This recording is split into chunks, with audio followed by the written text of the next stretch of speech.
Bismillahirrahmanirrahim. Alhamdulillahilladzi khalaqal jannata wa khalaqa laha ahla wa khalaqan nara wa khalaqa laha ashaba. Ashhadu an la ilaha illallah wahdahu la syarika lah wa ashhadu anna sayyidana Muhammadan abduhu wa rasuluh. Allahumma salli wa sallim wa barik ala sayyidina Muhammad sayyidil mursalin wal anbiya wa ala alihi wa sahbihi wa zurriyatihi wa atba'ihi al-kurama, amma ba'du. Yang kita hormati dan kita cintai para habaib, juga para alim ulama, para muhibbin, hadirin dan hadirat rahimakumullah. Pertama-tama puji dan syukur kita haturkan kehadirat Allah Subhanahu wa ta'ala yang memberikan kita taufik dan hidayah, yang memberikan kepada kita berbagai nikmat dan pertolongan sehingga kita pada malam ini dapat kembali berkumpul bersama-sama di majelis yang penuh berkah ini.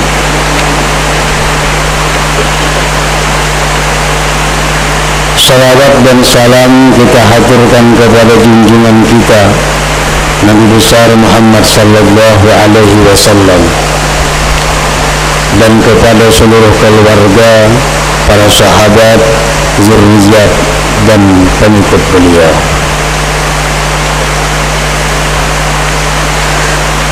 Para muhibbin rahimakumullah,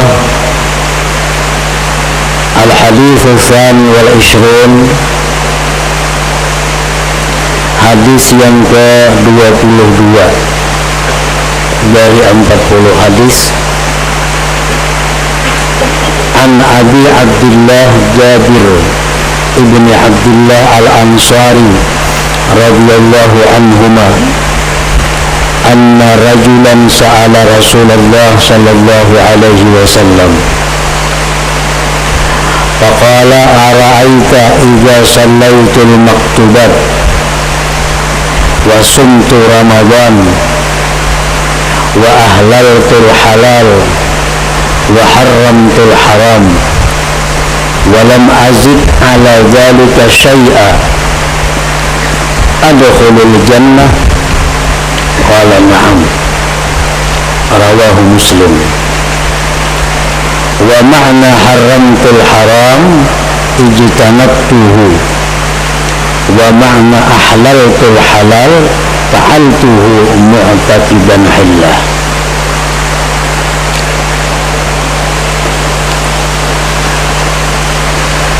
Dari Abi Abdullah Jabir bin Abdullah al-Ansari radhiyallahu anhuma bahwa seorang laki-laki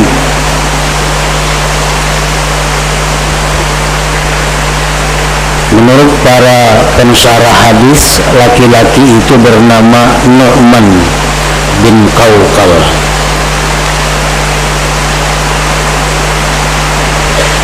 Laki-laki yang bernama Nu'man ini bertanya kepada Rasulullah sallallahu alaihi wasallam. Laki-laki tadi berkata, kabarkan kepadaku wahai Rasulullah, kabarkan kepadaku apabila aku sembahyang 5 waktu yang difardukan dan aku puasa bulan Ramadan dan aku memperbuat yang halal dan aku menjauhi yang haram dan aku tidak menambah atas yang demikian sesuatu, apakah aku bisa masuk surga?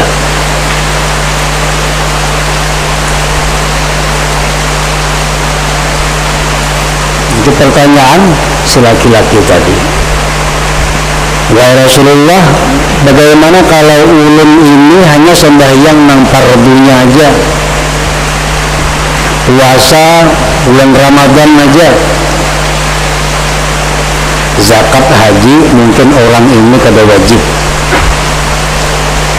atau mungkin belum turun hukum kewajiban haji, lalu kada ditanyakan, dan aku mengambil yang halal, menjauhi yang haram, dan aku tidak menambah atas yang demikian sesuatu, apakah bisa masuk surga dengan demikian itu?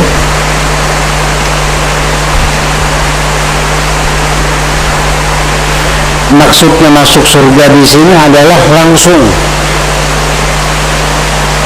kada dihisap. Kamu masuk surga ke neraka berdahulu itu kayak orang banyak. Masuk surganya langsung, kada dihisap, kada disiksa. Rasulullah SAW menjawab, "Naam, bisa," ujar Nabi kita.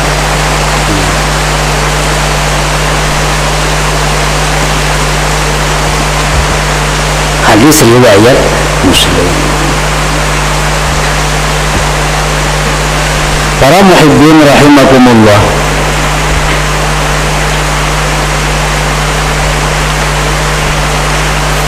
Ibnu Hajar Al-Imam Al-Haytami, beliau menerangkan, "Fihi dalilun ala jawazi tarkit tatawu'at ra'sa." Ini hadis satu dalil, ini hadis satu keterangan bahwa dibolehkan meninggalkan yang sunat keseluruhan. Kita boleh kada melaksanakan satu sunat pun.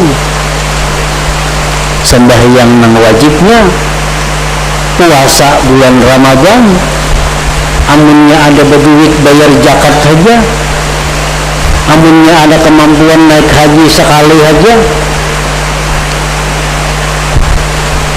mengambil sesuatu yang halalnya, menjauhi yang haramnya, itu sudah cukup untuk masuk surga. Jadi hadis ini satu dalil yang menunjukkan bahwa boleh kita meninggalkan yang sunat itu seluruhnya.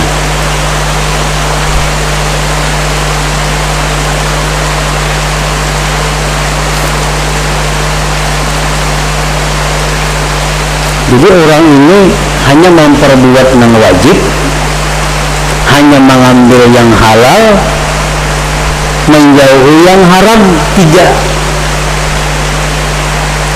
Ini kada tahu nang sunat, kada tahu nang makruh. Yang dilaksanakannya yang wajib, mengambil yang halal, menjauhi yang haram. Nah, Rasulullah mengatakan itu bisa membawa kepada masuk surga tanpa dihisab.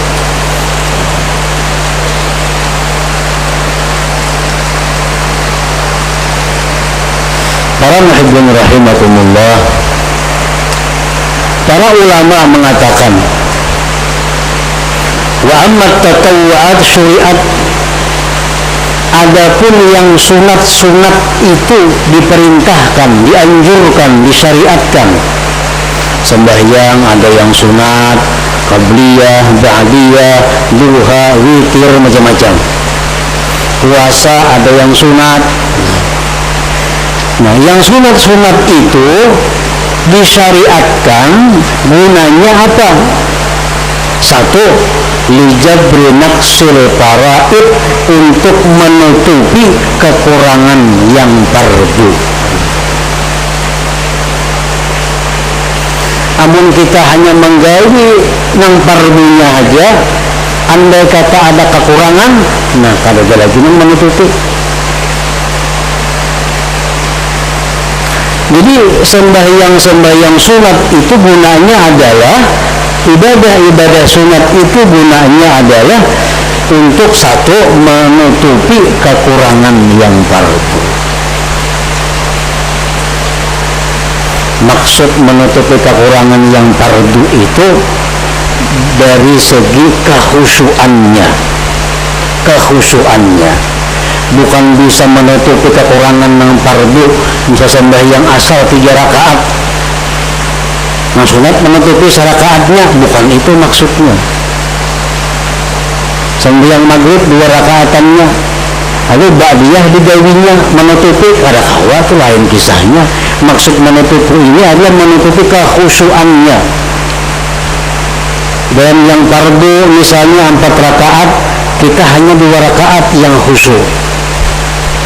Nah, sembahyang sunat kita ada beberapa rakaat yang khusyuk. Nah, itu menutupi kekurangan khusyuk yang ada di dalam kefarduan tadi.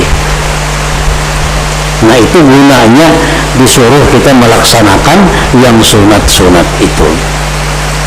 Yang kedua, kenapa kita disuruh melakukan yang sunat-sunat? Walinaili mahabbatillahi ta'ala. Yang kedua, untuk mencapai kecintaan Allah subhanahu wa ta'ala. Nah, jadi itu gunanya. Rasulullah sallallahu alaihi wasallam bersabda, "Wa ma taqarraba ilayya 'abdi bi syai'in ahabba ilayya mimma taraktu alaihi. Wa ma yazalu 'abdi yataqarrabu ilayya bin nawafil hatta uhibbah." Ujar Nabi kita menyampaikan hadis kursi, firman Allah Ta'ala, tidaklah bertakarrub, tidaklah mendekatkan diri kepadaku hambaku dengan sesuatu yang paling kusukai, ujar Tuhan, dari sesuatu yang aku fardukan atasnya. Kalau kita hendak mendekatkan diri kepada Allah, apa amalannya yang Allah paling suka? Melaksanakan kefarduan.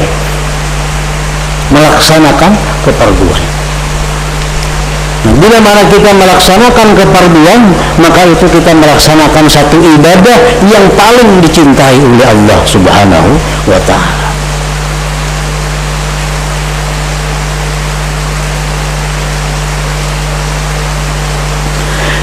Wa ma yazalu 'abdi yataqarrabu ilayya bin nawafil hatta uhibbah. Senantiasa hambaku mendekatkan diri kepadaku dengan yang sunat-sunat sehingga aku cinta kepadanya, ujar Tuhan. Nah, senantiasa hambaku ini bertakarrub kepadaku dengan yang sunat-sunat, akhirnya dia kucintai. Nah, jadi ibadah sunat yang kita lakukan itu membawa kepada Allah cinta lawan kita. Nah, jadi itulah 2 hal yang menjadikan ibadah sunat itu disyariatkan. Kita disuruh melaksanakan supaya menutupi kekurangan yang fardu. Yang kedua, supaya Allah cinta lawan kita.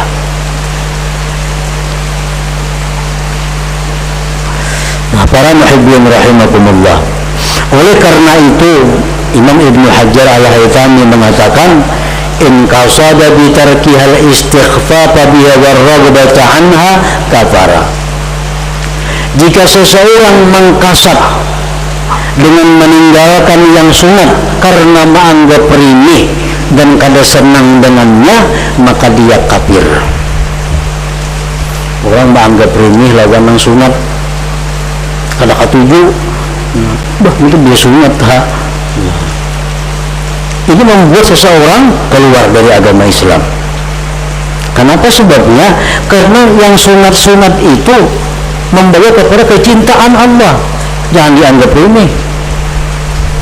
Bila mana kita merimihkan yang sunat, kita menganggap intim yang sunat, itu bisa membawa kepada kekafiran.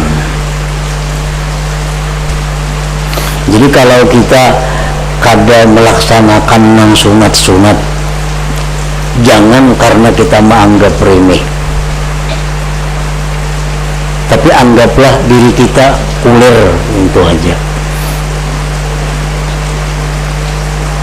Kenapa ini ada menggawin itu? Kulir, malas. Tapi kalau kita menjawab, kenapa kita ada menggawin itu? Dia sunatan itu. Nah, ini membahayakan. Karena merimihkan yang sunat itu kafara, ujar Ibnu Hajar, kafir.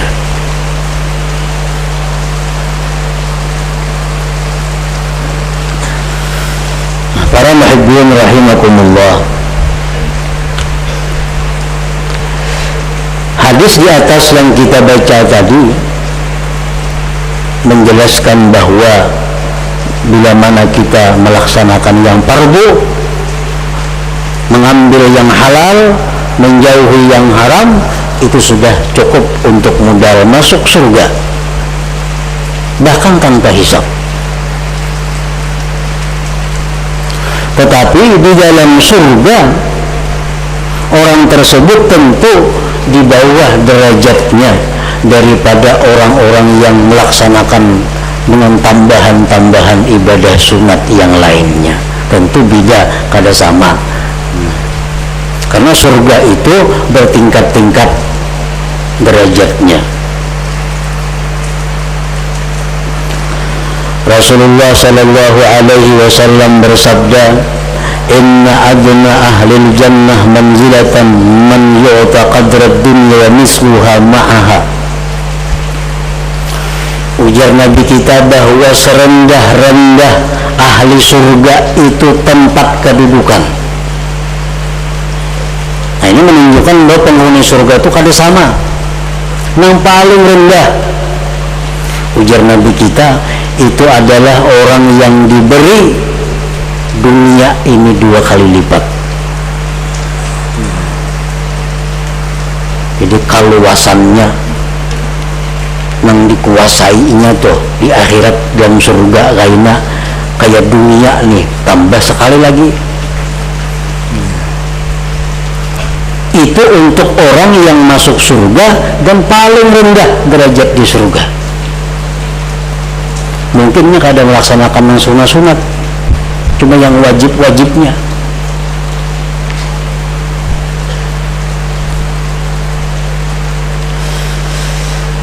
Dalam hadis yang lain Rasulullah sallallahu alaihi wasallam bersabda, "Inna fil jannati ghuratan min asnafil jawahir, yura zahiruha min batiniha wa batinuha min zahiriha, wa fiha min an-na'im was-surur ma la 'aynun ra'at wa la udhunun sami'at wa la khatara 'ala qalbi bashar." Qila ya Rasulullah, wa liman hadhihi al-ghurab? Qala liman absa as-salam wa at'ama at-ta'am wa adama as-siyam wa shalla bil-lail wan-nasu niyam. Qila ya Rasulullah, wa man yutiku dhalik? Qala ummati tutiku dhalik. Man laqiya akhahu fa sallama alaihi aw radda alaihi salam faqad absa as-salam. Wa man at'ama iyalahu wa ahlahu min at-ta'am hatta ashba'ahum faqad at'ama at-ta'am. Wa man shama syahra Ramadan wa min kulli syahrin 3 ayyam faqad adama as-siyam. Wa man shalla al-isya al-akhirah wa shalla al-ghadata fi jama'atin faqad shalla bil-lail wan-nasu niyam. Di dalam surga itu, ujar Nabi, ada kamar-kamar yang dibuat dari berbagai macam permata. Di dalam surga itu ada kamar-kamar yang dibikin dari permata. Lantainya jamrud, dindingnya yakut. Segala yang di dalam itu terbuat daripada permata-permata. Dari dalam kelihatan keluar, dari luar kelihatan ke dalam.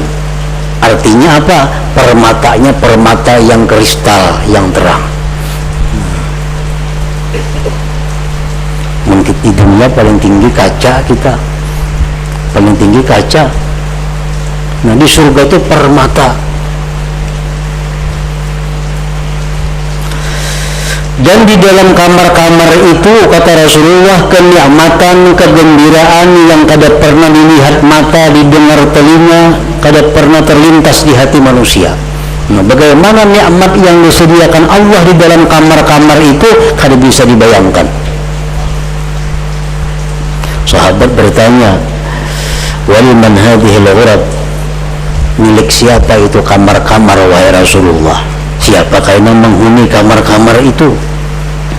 Qala, Nabi kita bersabda, orang yang selalu mengucapkan salam, memberi makan makanan, dan mengekali puasa, dan sembahyang di malam hari, sedangkan orang kafir sedang tidur.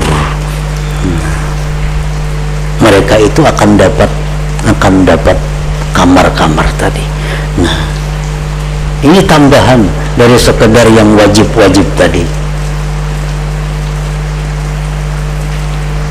Milik orang yang menebarkan salam, memberi makan makanan, mengekali puasa, sembahyang di malam hari, orang lain guringan. Maksud orang lain itu orang kafir. Sahabat bertanya, wa may yutiqu dzalik ya Rasulullah, siapa nang kawa macam itu wahai Rasulullah? Puasa terus, sembahyang malam terus, siapa nang kawa? Kalau ujar Nabi kita, ummati tutiqu dzalik, umatku bisa, umatku mampu melaksanakan itu. Barang siapa yang bertemu saudaranya, dia beri salam atau dia jawab salam, itu berarti dia menebarkan salam. Orang yang memberi makan tanggungannya, memberi makan anak istrinya, berarti dia memberi makan orang. Artinya bukan hari-hari baruhan, kada. Memberi makani anak, memberi makani bini, memberi makani tanggungan yang di rumah siapa, termasuk it'amut ta'am. Orang yang puasa bulan Ramadan, kata Rasulullah, dan 3 hari setiap bulan, berarti dia mengekali puasa. Bukan setahunan puasa kada, cukup bulan Ramadan sebulan, ditambah tiap-tiap bulan 3 hari. Itu sudah dikatakan termasuk mengekali puasa. Dan orang yang sembahyang isya dan subuh berjamaah, itu sudah dianggap orang yang sembahyang di tengah malam. Jadi jar Nabi, umatku bisa yang demikian itu, mampu yang demikian itu. Nah, para muhibbin rahimakumullah, ini adalah satu tempat di surga yang hanya diberikan Allah kepada orang yang bukan hanya sekedar melaksanakan kewajiban di dalam dunia, tapi ada amaliyah sunat lainnya. Nah, semakin banyak amaliyah sunat yang kita lakukan di dalam dunia, semakin banyak fasilitas yang diberikan Allah, semakin banyak kenikmatan yang diberikan Allah di dalam surga. Nah, para muhibbin rahimakumullah, Al-Imam Yahya bin Mu'adz berkata, tarkud dunya syadid wa fawatul jannah asyaddu. Tertinggal dalam urusan dunia itu sulit.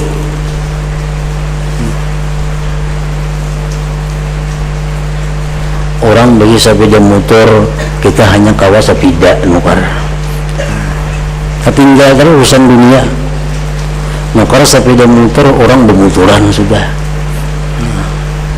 Nukar motor, orang berhelikopteran sudah. Tertinggal urusan dunia. Orang kemana-mana kada kawa umpat duitnya kada ada. Nah, tertinggal dalam urusan dunia itu sulit. Tetapi tertinggal masuk surga lebih sulit lagi. Amang kada ke surga mati lebih payah lagi, lebih sulit lagi. Artinya apa? Kalau kita miskin dan dunia tapi matinya ke surga, itu lebih baik daripada kaya di dunia tapi matinya ke dalam neraka. Jauh lebih baik yang pertama itu.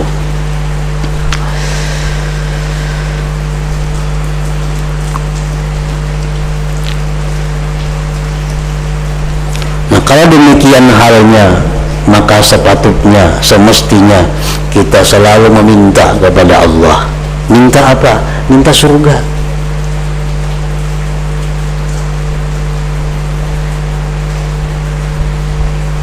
Minta surga. Itu disunatkan. Kalau minta sugih itu kada boleh. Banyak orang sembahyang hajat, tolong doa, mudah-mudahan sugih. Ada orang mengirim amplop, dibuka isinya tolong doa, dan ulun sugih ya. Dan ulun sugih. Nah, permintaan seperti itu permintaan yang mahzur, yang dilarang. Kada boleh kita minta sugih kepada Allah, kecuali ditambah jika baik. Nah, itu ayuha, ya Allah sugihakan ulun jika baik, mengkada rusak. Nah, itu bagus. Mau semata-mata minta sugih itu dilarang.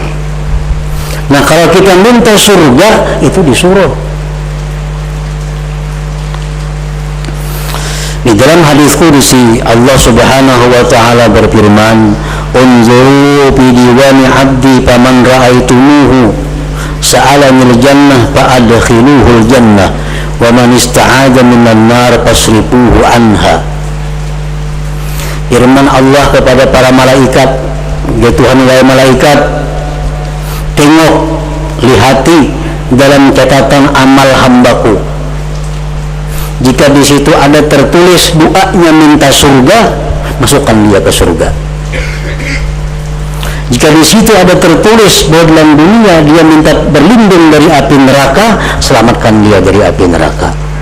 Nah, jadi kita mesti minta surga kepada Allah.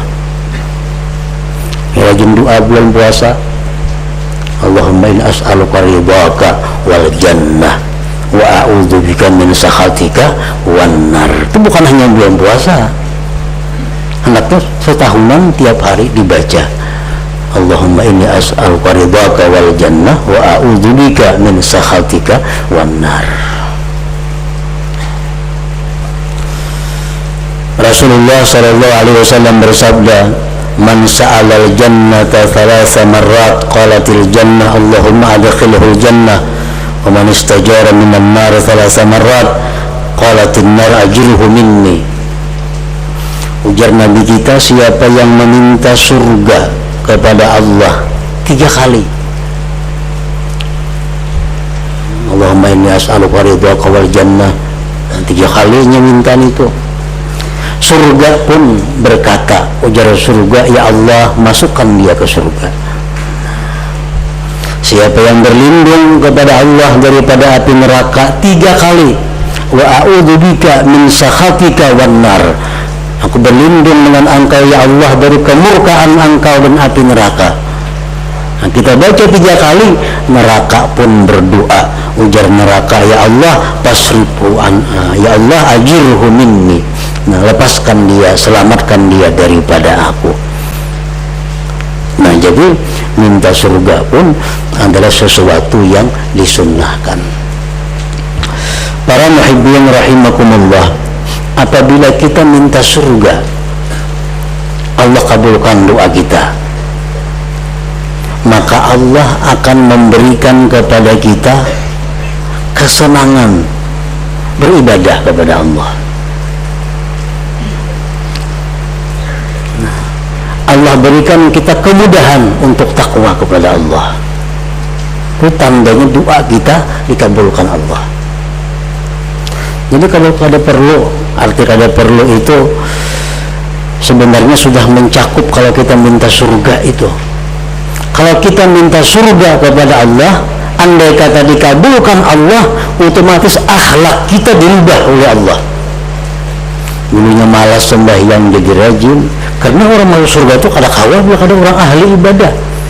Nah, itu otomatis akhlak kita, perilaku kita berubah menjadi perilaku ahli surga.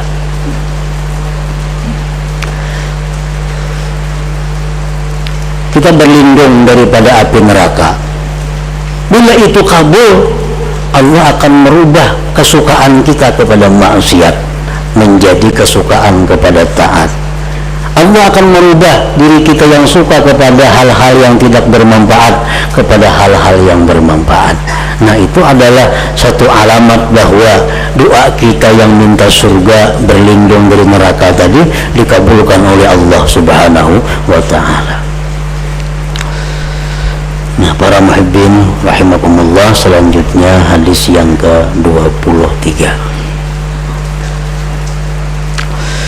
Dan diberitahukan kepada jamaah sekalian bahwa insya Allah pada malam Selasa yang akan datang kita akan melaksanakan haul al-imam al-faqihul muqaddam yang ke-778, dan sekaligus malam itu malam 1 Muharram adalah malam yang mulia untuk mengajukan permohonan kepada Allah Subhanahu wa ta'ala, dan juga sekaligus syukuran kepada Allah 17 tahun Majelis Ta'lim Nurul Muhibbin ini. Ila hadratin Nabi sallallahu alaihi wasallam. Al-Fatihah. Bismillahirrahmanirrahim. Iyyaka na'budu wa iyyaka nasta'in. Asyhadu an la ilaha illallah wahdahu la syarika lah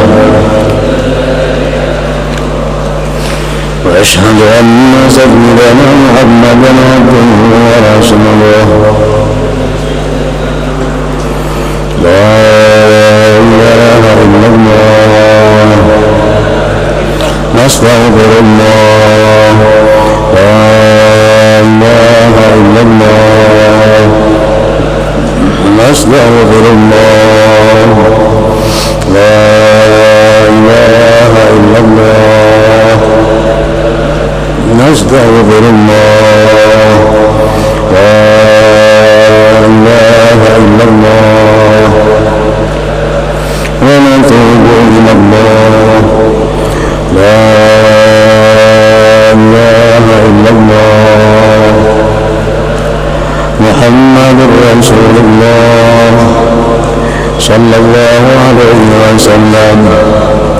Wa yahwajun minhu syafatan sallu alaihi wa sallimu taslima. Allahumma salli wa sallim.